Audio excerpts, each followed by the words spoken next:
तो आइए बिना देर किए कार्यक्रम की शुरुआत करते हैं और स्वागत करते हैं हमारे विशेषज्ञ दिव्य ज्योति जागृति संस्थान से गुरुदेव श्री आशुतोष महाराज जी की शिष्या साध्वी तपेश्वरी भारती जी। कार्यक्रम की शुरुआत करते हैं और उनका स्वागत करते हैं। दीदी जी, बहुत स्वागत है आपका। दीदी जी, आपसे सबसे पहले जानना चाहेंगे, प्रथम पूजनीय भगवान गणेश का आज जन्मोत्सव पूरा देश हर्षोल्लास के साथ मना रहा है, तो प्रथम पूजनीय प्रथम वंदनीय कैसे गणपति बने?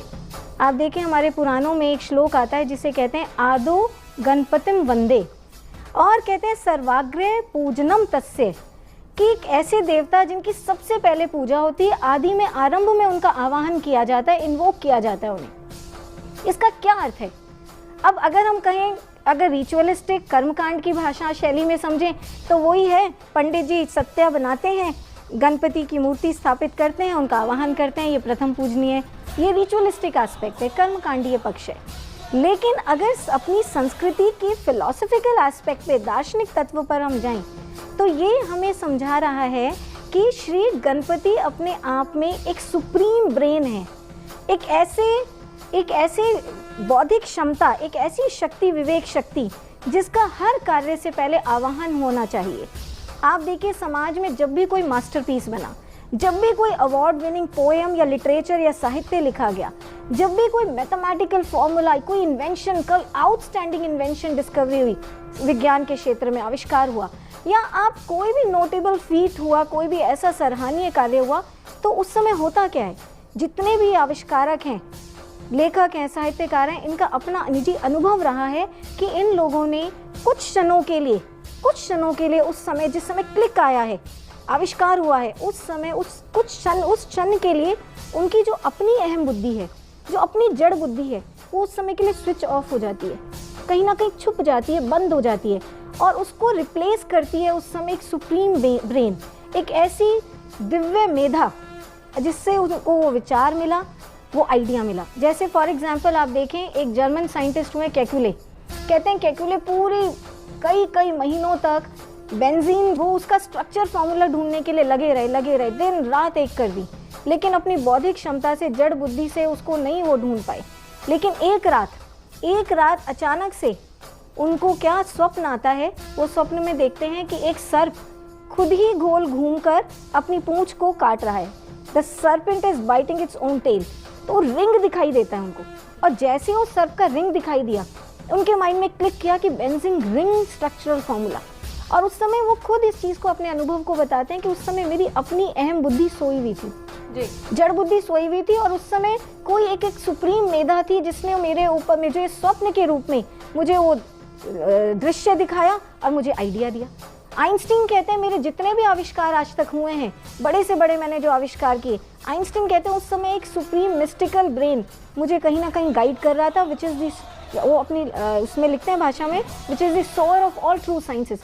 तो कहने का मतलब ये है कि जब हम आदि पूजा, प्रथम पूजा की बात करते हैं श्री गणपति की, तो उसका मतलब है उस सुप्रीम ब्रेन, उस मेधा शक्ति, उस ईश्वर के आगे प्रार्थना करें, प्रभु मैं कार्य करना चाहता हूँ, मुझे आप अपनी मेधा शक्ति दें, मैं अपनी जड़ बुद्धि से करने में सक्षम नहीं हूँ।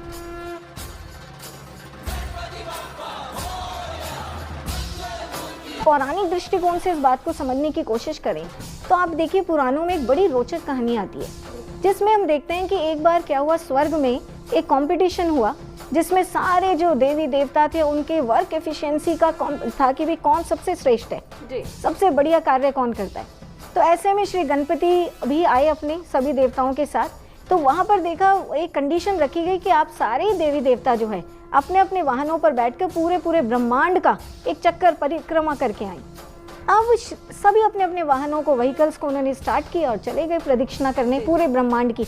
लेकिन श्री गणपति मात्र एक ऐसे देव, उन्होंने जड़ बुद्धि नहीं, उन्होंने विवेक बुद्धि लगाई।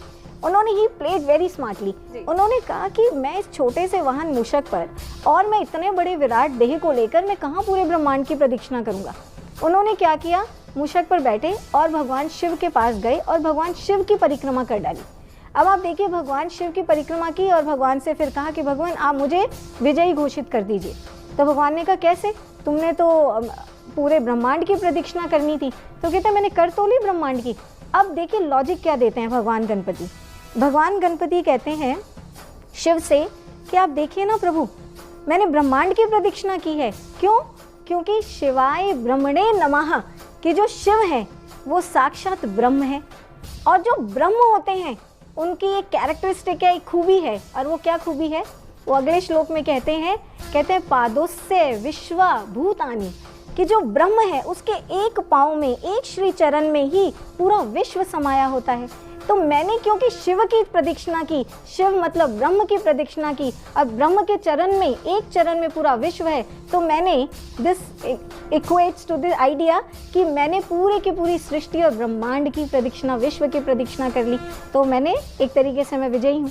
तो आप देखिए यहाँ आप समझने की बात है, कहानी सुनने में बड़ी रोचक है लेकिन कितना बड़ा संदेश है।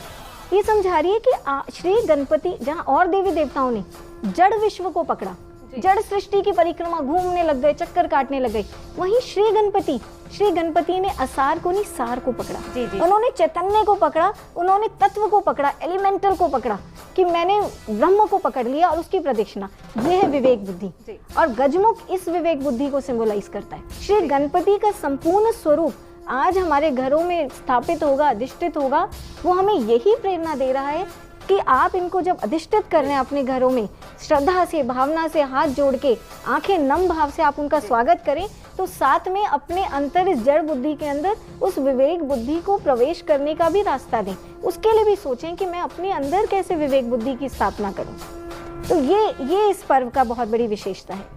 समझें इस बात को कि हम इस जड़ बुद्धि को कैसे हटाकर और इस सुप्रीम कॉन्शियस ब्रेन को, विवेक बुद्धि को, गणपति की स्थापना कैसे करनी है।